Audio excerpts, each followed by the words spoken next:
Bismillahirrahmanirrahim. Assalamualaikum warahmatullahi wabarakatuh. Innal hamdalillah nahmaduhu wa nasta'inuhu wa nastaghfiruh wa na'udzu billahi min shururi anfusina wa min sayyiati a'malina.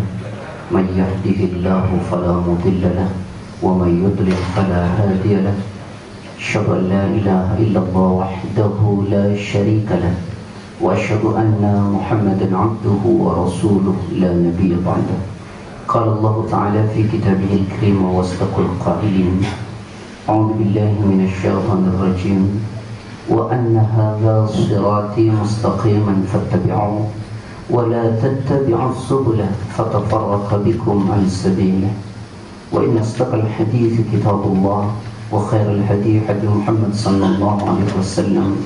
وشر الأمور محدثاتها وكل محدثة بدعة وكل بدعة ضلالة وكل ضلالة في النار. كما قال. Alhamdulillah, puji syukur kepada Allah, salawat salam kepada Rasulullah, keluarga, sahabat, dan tentu kita semua yang mengikutinya. Semoga selalu konsisten untuk terus berada di jalannya. Bapak-bapak, ibu-ibu yang dirahmati oleh Allah, untuk pertemuan kedua tentang tazkiyatun nafs, kita sudah membahasnya waktu itu definisi tentang tazkiyatun nafs, dan semoga Bapak Ibu sudah membeli kitabnya. Kitabnya sudah diterjemah. Saya mengambil referensi dari kitab yang ditulis oleh Imam Ibnu Taimiyah, dan itu sudah diterjemah. Buku itu bagus sekali, ya, tentang penyucian jiwa. Definisi sudah saya sampaikan. Sekarang kita akan bicara tentang kenapa kita mesti mensucikan jiwa. Bapak Ibu yang dirahmati oleh Allah, kerugian orang-orang yang jiwanya kotor itu banyak sekali. Salah satunya adalah bahwa ketika jiwa itu dikotori oleh dosa, ya, maka manusia tidak bisa melihat kebenaran. Hatinya menjadi keras.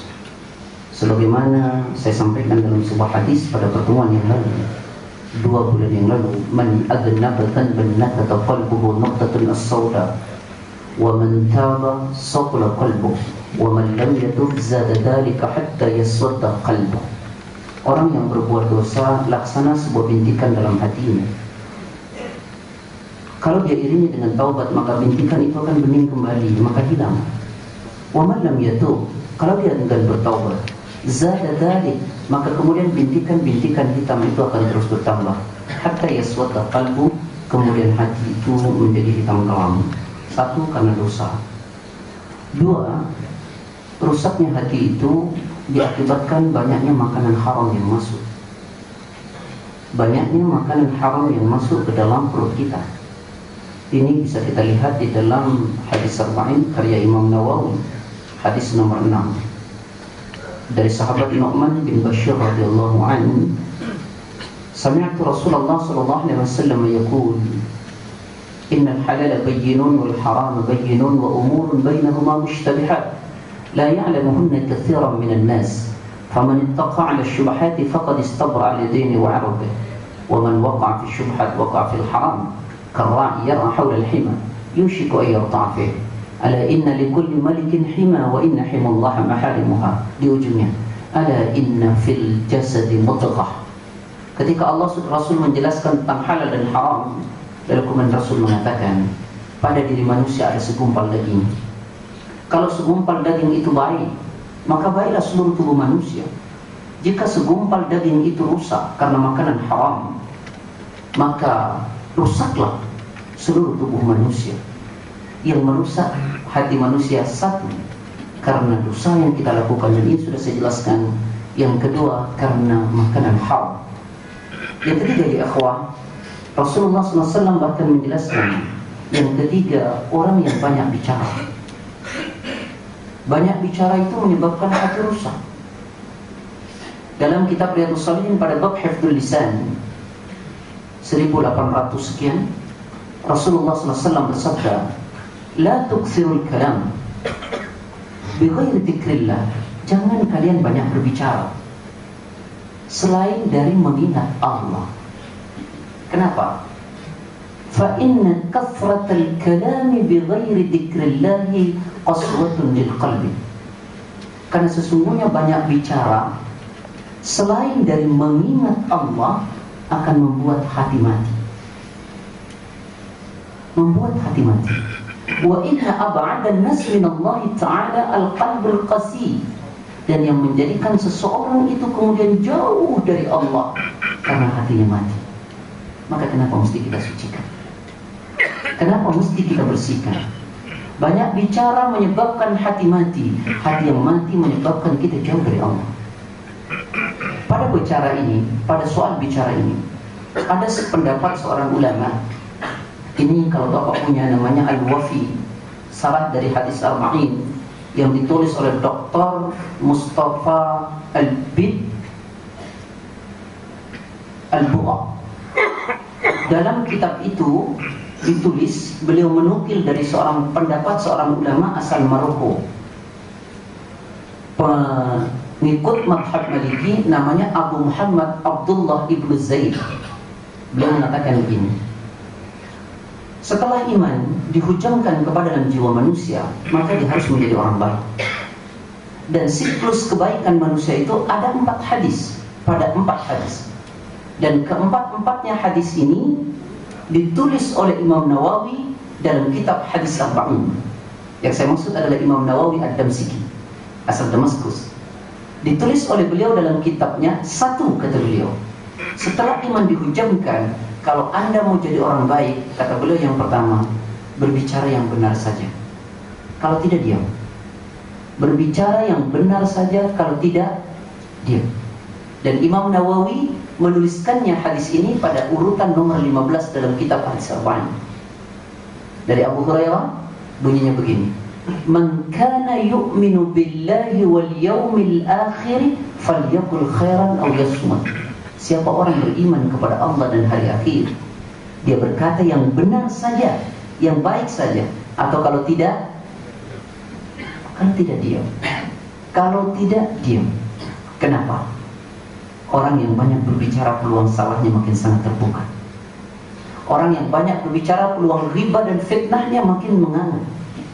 Di dalam kitab Riyadhus Shalihin pada hadis nomor 631 pada bab akhlak, hadis ini dari Jabir, Rasulullah SAW bersabda, kata Rasulullah, inna min ahabbikum ilayya wa aqrabikum minni majlisan yawmal qiyamati ahasinukum akhlaqa.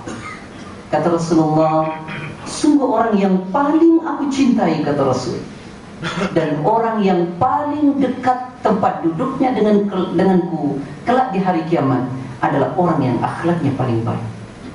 Pak, terusannya ini, wa inna abghadakum ilayya wa ab'adakum minni majlisan yaumal qiyamah, dan sungguh orang yang paling aku benci, kata Rasulullah.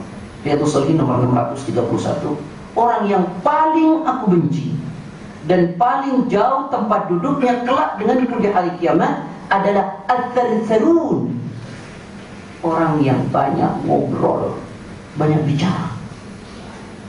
Orang yang banyak bicara, banyak ngobrol. Nah, lebih baik dia banyak bicara. Al-thartharun. Maka kenapa dalam hadis yang lain, Pak, halo bangun Pak. Dalam hadis yang lain Rasulullah SAW juga mengatakan, ini ngaji kalau dibacain hadis ayat begini nih, maunya cerita sih. Nah, saya nggak bisa tuh cerita tuh Pak. Nah, dalam sebuah hadis Rasulullah SAW mengatakan, kata Rasulullah pada bab hifdzul lisan, may yadman li ma baina lahyai wa ma baina rijlai atman lahu al-jannah. Siapa orang memberikan garansi apa yang ada di antara kedua rahangnya, yaitu lisan, dan apa yang ada di antara kedua kakinya, kehormatan, atman lahul jannah, maka berikan garansi, kuberikan garansi, orang itu masuk surga. Jaga hanya bicara yang baik, atau kalau tidak diam saja. Bicara yang baik, kalau tidak diam saja. Ini siklus pertama, kata Abu Muhammad Abdullah ibnu Zaid, ulama asal Maroko, dalam kitab Al-Wafi yang ditulis oleh Al-Bugha. Nah, ikhwatul iman yang dirahmati oleh Allah, ayo kita belajar bicara yang benar saja. Kalau tidak diam. Jangan kita nggak ngerti apa-apa, tapi kita bicara seolah yang paling mengerti. Ini terutama soal politik. Dengar-dengar saja bicaranya sudah kayak politisi. Sudahlah. Jangan ya akhi. Nanti mengakibatkan kita rusak gara-gara kita banyak bicara. Apalagi kita tidak tahu. Di dalam Al-Quran Allah memperingatkan pada surah Al-Isra ayat 36, "Wala taqfu ma laysa laka bi'ilm, innas sam'a wal basara wal fu'ada kullu ulaika kana mas'ula." Jangan kalian ikut-ikutan sesuatu yang kalian enggak ngerti, enggak ada ilmu tentang itu. Karena sungguh mata, telinga dan hati kalian seluruhnya akan dimintai pertanggungjawaban oleh Allah. Quran Al-Isra ayat ke-30. Ayo bicara yang baik. Akhi, tolong renungkan dari lisan ini mengakibatkan sebuah dosa yang Allah analogikan dalam Quran lebih daripada membunuh. Diakibatkan lisan bicara mengakibatkan sebuah dosa yang lebih daripada membunuh. Apa itu? Fitnah. Fitnah ini pekerjaan lisan. Dari fitnah itu dikatakan oleh Allah lebih daripada membunuh. Yang kedua, dari lisan ini kemudian menyebabkan dosa yang Allah analogikan laksana orang yang memakan bangkai saudaranya sendiri yang sudah mati. Apa itu? Riba. Di dalam Al-Quran surah 49 ayat ke-12 Allah berfirman, "Ya ayyuhalladzina amanu jtanibu katsiran minadh-dhann inna ba'dadh-dhanni itsm wa la tajassasu wa la yaghtab ba'dukum ba'dha ayuhibbu ahadukum ay ya'kula lahma akhihi maytan fakarihtumuh wattaqullaha innallaha tawwabur rahim." Hai orang-orang yang beriman, jauhilah kebanyakan buruk sangka, karena sebagian dari buruk sangka itu adalah dosa. Dan janganlah engkau mencari-cari salahnya orang lain. Dan janganlah engkau menggunjing sebagian yang lain. Ini pekerjaan lisan. Menggunjing, riba. Rasulullah bertanya pada sahabat, tahukah kalian apa yang riba itu? Sahabat menjawab, Allah wa Rasulullah alam, Allah dan Rasulnya lebih tahu. Kata Rasul, engkau bicara kejelekan saudaramu, kalau dia dengar dia marah. Itulah riba. Lalu sahabat bertanya, ya Rasulullah, jika yang kami bicarakan itu adalah sebuah kebenaran, apakah itu riba? Maka ditambah, itulah riba. Kalau salah, itu namanya fitnah. Artinya tak ada sedikit pun peluang bagi seorang muslim untuk bicara kejelekan saudaranya. Tidak ada peluang. Karena kalau benar itu riba, kalau salah jadi fitnah. Itu semua dosa yang diakibatkan oleh apa ya akhi? Oleh lisan. Nah, ikhwatal iman yang dirahmati Allah. Ini tambahan. Yang kedua, kata Abu Muhammad Abdullah ibn Zaid, kalau anda mau baik, yang kedua adalah melakukan yang bermanfaat dan meninggalkan hal yang tak guna. Imam Nawawi menuliskannya hadis ini pada hadis nomor 12. Sungguh dari kebaikan seorang muslim adalah meninggalkan hal-hal yang tidak ada gunanya. Baik. Nanti ininya agar tidak terlewat, saya ingin sampaikan dulu yang pertama. Ini ya, kenapa sih kita mesti mensucikan jiwa? Pak, kalau jiwa kita bersih, pasti kita bahagia. Kalau jiwa kita bersih, pasti kita bahagia. Kalau orang jiwanya kotor, pasti tidak akan bahagia. Sahabat namanya Nawas bin Sim'an pernah bertanya kepada Rasulullah SAW.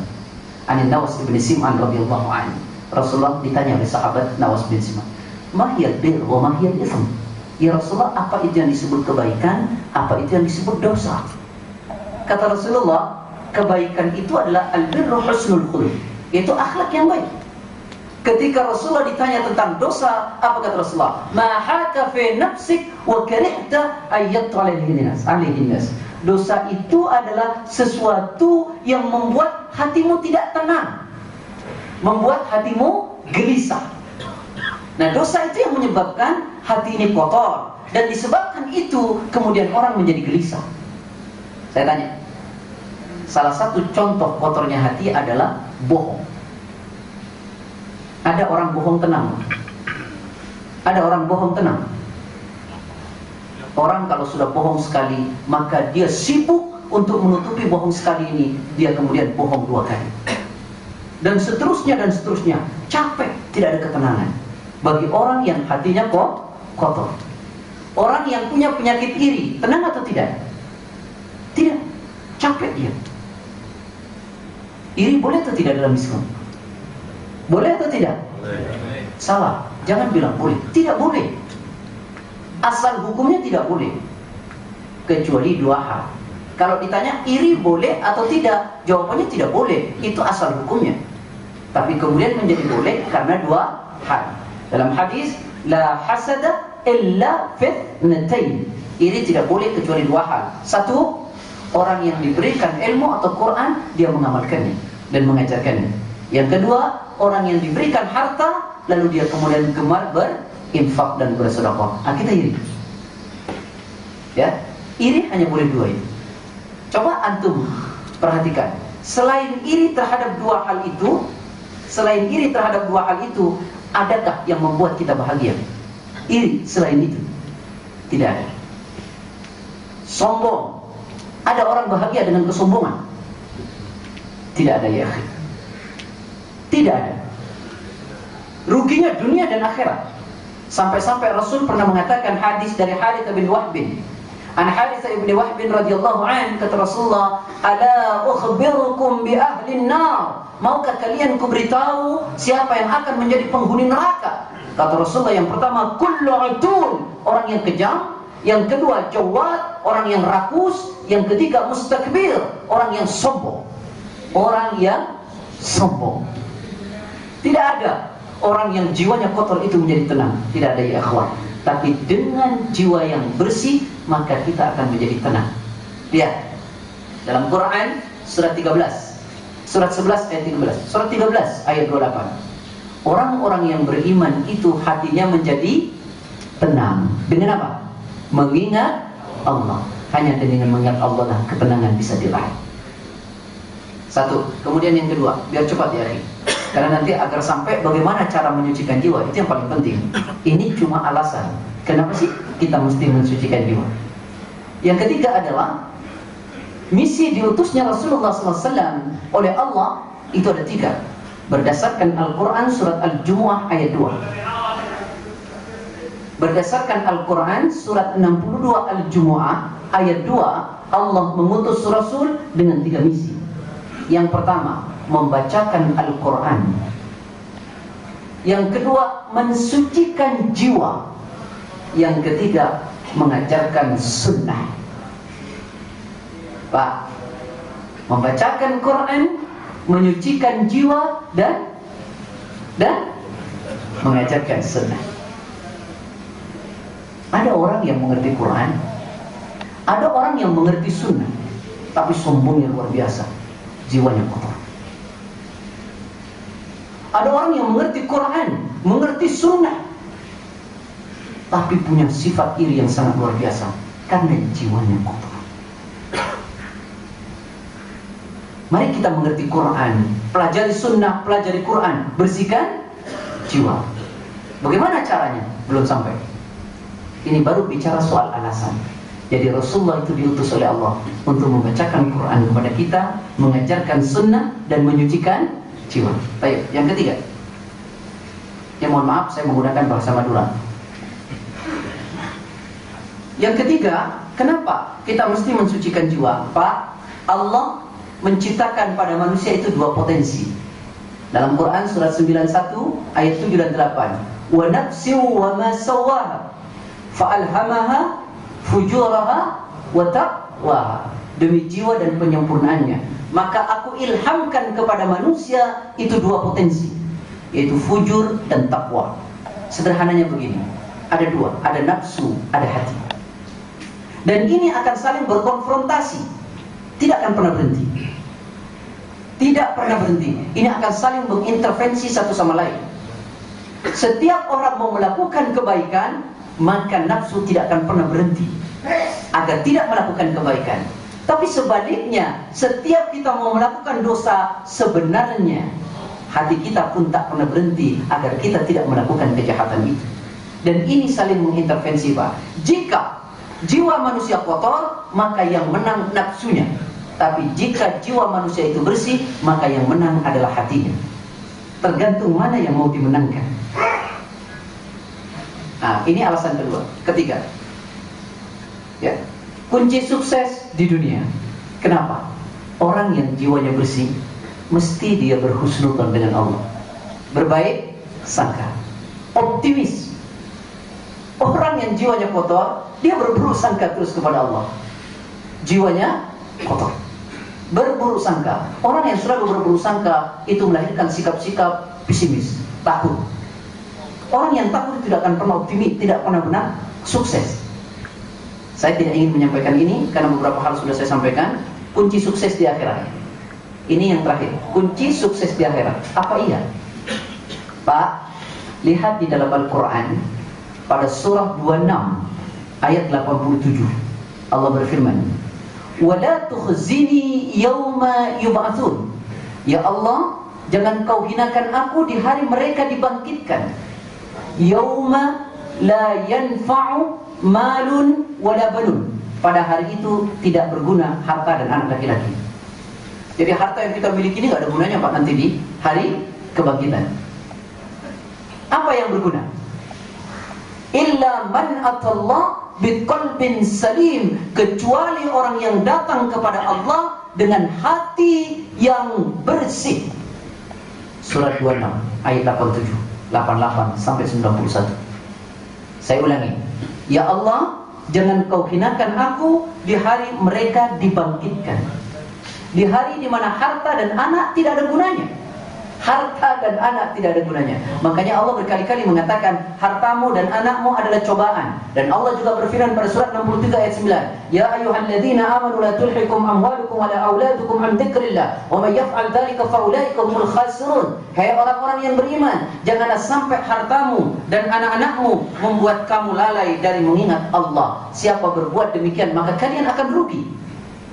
Lihat dalam sebuah hadis dari Amr, riwayat muttafaq alaih, Rasulullah pernah bersumpah, Wallah mal faqra akhsha alaikum walakinni akhsha an tubsata ad-dunya alaikum kama busitat ala man kana qablakum.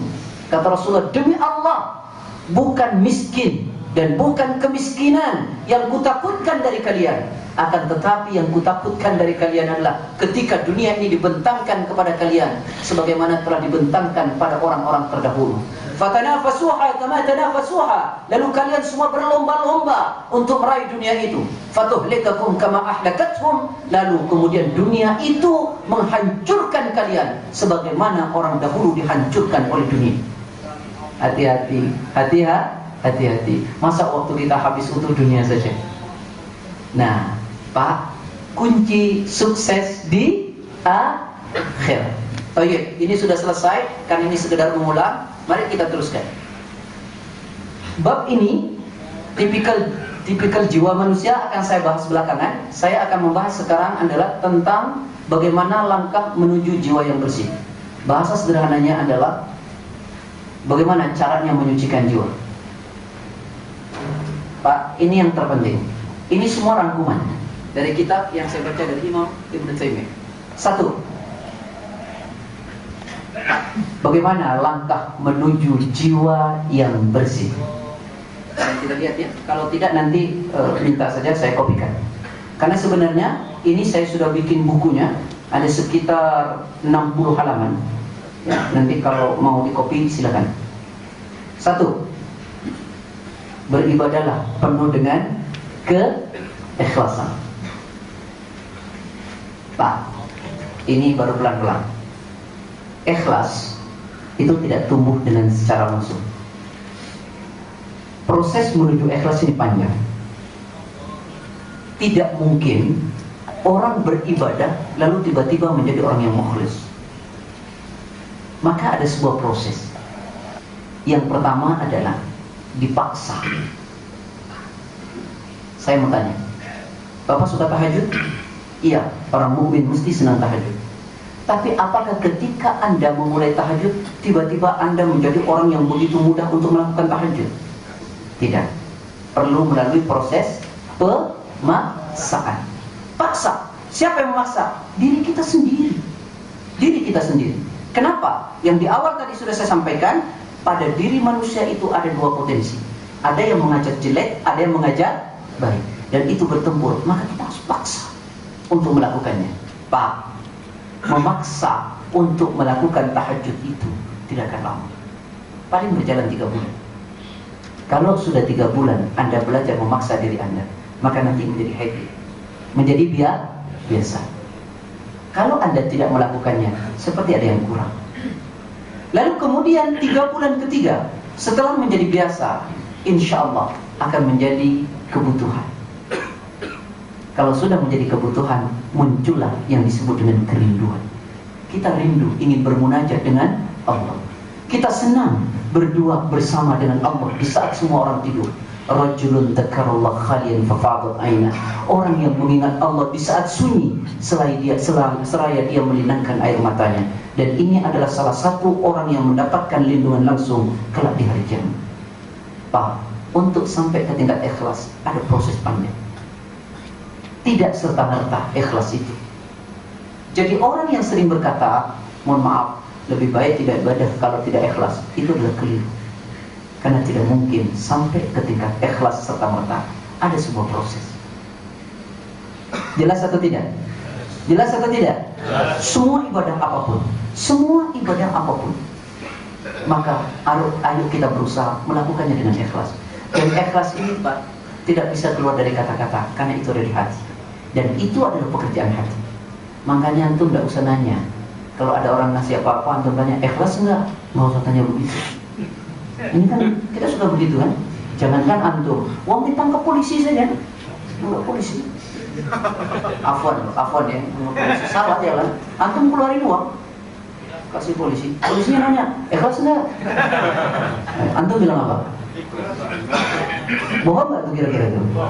Iya sudah, baik diam daripada antum bohong. Karena antum bilang ikhlas, ada 2 kesalahan.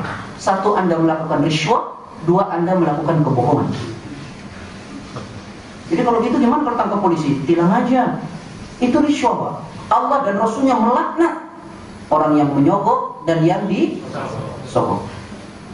Sudah dilaknat, bohong lagi. Ikhlas enggak? Ikhlas katanya. Nah, ini tolong ya ikhwan. Mulai tinggalkan tuh. Mulai tinggalkan kebiasaan hidup tidak dan makanya kalau di jalan mengikuti aturan, dan itu hukum dalam Islam. Ya, taat kepada pemimpin selagi itu tidak menentang syariat. Nah, makanya orang yang suka menghujat pemimpin macam-macam itu kelompok khawarij. Ya, udah jangan ya. Ya, jangan. Nah, tayyib. Jadi ayo belajar beribadah dengan apa? Dengan ikhlas. Ikhlas tidak serta-merta ya Pak ya? Iya, paksa. Kemudian nanti jadi biasa. Lama-lama jadi kebutuhan. Lama-lama jadi kerinduan. Betul. Rindu. Kalau kita sudah bisa menikmati ibadah, nikmatnya luar biasa. Ayo, sudah terbiasa yaumul bid? Sudah terbiasa atau belum? Puasa yaumul bid. Mulai besok paksa puasa yaumul bid 3 hari pada setiap bulan, paksa. Oh jangan yaumul bid dulu, kejauhan, Senin Kamis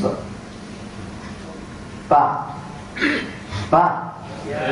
Iya, maka untuk itu saya sampaikan yang kedua, memperbanyak amalan-amalan sunnah. Pak, jangan Anda terlalu yakin dengan amalan wajib Anda. Satu ketika Rasulullah bertanya kepada sahabat, tahukah kalian perbuatan paling sombong? Sahabat menjawab, orang yang merasa paling pintar ya Rasulullah. Kata Rasulullah, semua itu sombong, tapi ada yang lebih sombong. Orang yang merasa dirinya paling begini, itu adalah sombong. Tapi ada yang lebih sombong. Apa itu? Orang yang tidak mengamalkan amalan-amalan sunnah. Itu adalah orang sombong. Kenapa? Karena dia sudah merasa sempurna amalan wajibnya. Maka kenapa disebut nafilah? Tambahan. Sebagai amalan sunnah. Afwan nih, saya hanya ingin menganalogikan. Orang dagang Kalau dia kembali modal, rugi atau untung? Rugi. Karena dia akan ada pos yang dia keluarkan. Mengambil dari mana? Anda setiap hari berbuat dosa, lalu kita bangga hanya dengan beramalan-amalan wajib. Ayo kita lakukan amalan-amalan sunnah. Ikhwah, amalan-amalan baik yang kita lakukan itu bisa menghapus dosa yang kita lakukan.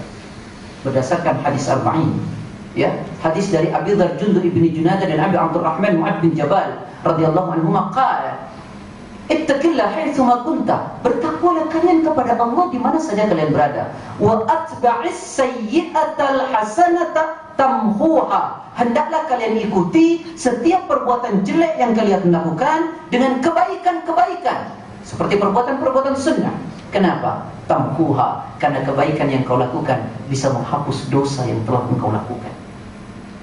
Contohnya, tadi saudara saya ini sebelum kita ke masjid dia tanya, ada perbuatan sunnah yang bisa menghapus dosa begitu banyak. Antum cek di Bulughul Maram pada bab saum. Hadis pertama pada bab itu sanadnya dari Abi Qatadah. Bab saumnya saum tatawwu. Hadisnya dari Abi Qatadah, perawinya Imam Muslim. An Abi Qatadah Al-Ansari radhiyallahu anhu, ketika Rasulullah ditanya, anna Rasulullah sallallahu alaihi wasallam suila an shaumi Arafah. Satu kali Nabi ditanya tentang puasa Arafah, puasa sunnah Arafah, tanggal 9. Jawaban Nabi apa? Yukaffirus sana al-madiyah wal baqiyah. Puasa itu mampu menghapus dosa tahun lalu dan tahun yang akan datang. Bayangkan perbuatan 12 jam menghapus dosa selama 700 hari. Subhanallah. Lakukanlah perbuatan sunnah. Jangan terlalu bangga dengan sholat wajib kita. Ayo lakukanlah qobliyah dan ba'diyah. Di dalam kitab Bulughul Maram ada dua yang selalu dijaga oleh Rasulullah. Satu, dikatakan berdasarkan hadis dari Ummu Habibah, 12 rakaat salat sunnah rawatib yang selalu dijaga. Dalam konteks hadis yang lain 10 rakaat dari Ibnu Umar. Apa yang 12 rakaat? Yang 10 rakaat? 2 sebelum subuh. Jangan subuh dulu. 2 sebelum zuhur. Kemudian 2 setelah 2 sebelum asar. No. 2 setelah maghrib, 2 setelah isya, 2 sebelum subuh. Itu yang 10 rakaat. Yang 12 rakaat 4 sebelum zuhur, 2 setelah zuhur, 2 setelah maghrib, 2 sebelum subuh. Apakah yang lain tidak ada? Nah, ini yang kadang-kadang salah. Kita mengenal 12 dan 10 seolah-olah yang lain haram. Tidak ya akhi. Makanya kenapa salat sunnah rawatib itu terbagi dalam 2 menurut ulama ahli fiqh. Yang pertama ada yang muakkad, yang kedua ada yang ghairu muakkad. Nah, yang lain itu termasuk ghairu muakkad. Seperti misalnya salat sebelum maghrib. Ada sunnahnya atau tidak? Ada. Ulama fiqh mengkategorikan ini pada ghairu muakkad. Lihat dalam kitab Bulughul Maram yang ditulis oleh Imam Ibnu Hajar, dan lihat dalam keterangannya dalam Subul Salam. Rasulullah pernah berpesan, "Shallu qabla al-maghribi." Lalu Rasulullah berkata lagi, "Shallu qabla al-maghribi." Lalu Rasulullah berkata lagi, "Shallu qabla al-maghribi man syaa." Kata Rasulullah, "Salatlah kalian 2 rakaat sebelum maghrib." Lalu Rasulullah bilang lagi, "Salatlah kalian 2 rakaat sebelum maghrib." Lalu Rasulullah bilang lagi, "Salatlah kalian 2 rakaat sebelum maghrib bagi siapa yang mau." Nah, kata inilah kemudian dikelompokkan pada ghairu muakkad. Jadi jangan, kita tahunya 10 yang selalu dijaga, seolah-olah yang lain haram. Itu salah. Ya, ada yang muakkad, ada yang ghairu muakkad. Baik ya akhi. Ya, jadi perbanyak amalan apa? Amalan sunnah. Perbanyak apa tadi? Salat sunnah, puasa sunnah, zikir. Ya, zikir al-adhkar yang diajarkan oleh Allah dan Rasulnya. Perbanyak baca zikir. Bagaimana kita baca zikir ala kata Rasulullah SAW? Kan Anda kita baca nih, alhamdulillah saja. Alhamdulillah, kata Rasulullah, itu akan memenuhi timbangan kita nanti di akhirat. Kalau baca subhanallah, alhamdulillah, kebaikan yang kita dapati mengisi ruangan langit dan bumi. Hadis dari Abi Malik Al-Haris bin Asim Al-Asy'ari, hadis nomor 25, bab sabar, hadis pertama pada bab itu. An Abi Malik Al-Haris bin Asim Al-Asy'ari radhiyallahu anhu, kata Rasulullah SAW, alhamdulillah tamla'ul mizan. Kalimat alhamdulillah itu bisa membuat timbangan kita berat. Subhanallah walhamdulillah tamla'ani atau tamla'u ma baina as-samawati wal ard. Kalimat subhanallah dan alhamdulillah kalau kita baca memenuhi ruangan langit dan bumi, dan banyak sekali. Contoh, la ilaha illallah wahdahu la syarika lah, lahul mulku wa lahul hamdu wa huwa ala kulli syai'in qadir. Jika engkau membacanya 100 kali, ini salah satu zikir yang dihitung. Lihat di dalam kitab Riyadhus Shalihin pada bab Al-Adhkar. 100 kali, maka Allah akan mencatatnya 100 kebaikan, dan Allah akan menghapusnya 100 dosa, dan Allah menjadikan kamu terjaga mulai dari terbit matahari sampai kemudian besoknya kembali dari syaitan. Dan banyak zikir-zikir daripada dengarkan nyanyi-nyanyi. Pakai apa tuh namanya itu yang begini tuh? Ya, nyanyi. Gimana hukumnya nyanyi, Pak? Alhamdulillah kalau sudah baca. Iya. Ya. Subhanallah, hati-hati. Membuat kita lalai dari mengingat Allah. Yuk banyak zikir, ayo banyak salat. Lakukan yang bermanfaat. Bukankah tadi sudah saya katakan berdasarkan dari ulama asal Maroko bahwa kalau Anda mau baik, tinggalkan hal-hal yang tidak ada gunanya. Qad aflahal mu'minun, beruntung orang-orang beriman yang seperti apa? Alladzina hum fi salatihim khasyun, orang yang salatnya khusyuk. Yang kedua, walladzina hum 'anil lagwi, orang-orang yang meninggalkan perbuatan dan perkataan yang enggak ada gunanya. Enggak ada gunanya, sudah tinggalkan. Buat apa? Hidup ini sebentar ya ikhwah. Hidup ini sebentar. Kita tidak tahu kapan kita dijemput oleh Allah. Lalu kita masih menjadikan waktu ini menjadi tidak berguna. Buatlah waktu detik-detik kita penuh makna. Rasulullah SAW pernah bersabda kepada seorang sahabat dari Abdullah ibnu Umar dalam kitab Riyadhus Shalihin nomor 574. Rasulullah SAW bersabda, kata Ibnu Umar, akhadha Rasulullah SAW bimankibi. Satu ketika Rasulullah memegang pundakku, yaqul, dan Rasulullah berkata, kun fid dunya ka'annaka gharib. Hai Ibnu Umar, jadilah engkau hidup di dunia ini seperti orang asing. Pak, kalau Bapak jalan-jalan ke Singapura, jalan-jalan ke Singapura ya Pak? Oh takut. Tahu kenapa? Takut jatuh ya Pak ya? Iya, memang kalau mau jalan-jalan itu Pak, Rasulullah menganjurkan ziarah itu satu ke Masjidil Haram, Masjid Nabawi, kemudian Masjid Aqsa. Itu dulu ya Pak ya? Jangan ke Singapura dulu Pak. Nah itu dulu. Takut ya Pak? Takut jatuh ya? Ini juga ada akidah yang salahnya orang nih. Tuh karena pesawat jatuh, makanya orang mati. Keliru. Mau jatuh atau tidak pesawat itu, orang itu hari itu harus meninggal. Kan itu sudah takdirnya. Mau tidur dia meninggal. Walikulli ummatin ajal fa idza jaa ajaluhum la yastakhirun sa'atan wa la yastaqdimun. Pada setiap umat itu ada batas waktunya. Kalau batas waktu sudah datang, manusia tidak bisa memajukan dan menunda walau 1 detik saja. Surat 7 ayat 34, surat 63 ayat 11. Ya, maka disebut dengan takdir mubrah. Jadi kalau mau jalan-jalan yang tadi saja Pak, jangan yang lain-lain. Nah, kata Allah, beruntung orang beriman itu, orang yang salatnya khusyuk dan orang yang meninggalkan perbuatan dan perkataan yang tidak ada gunanya. Jangan.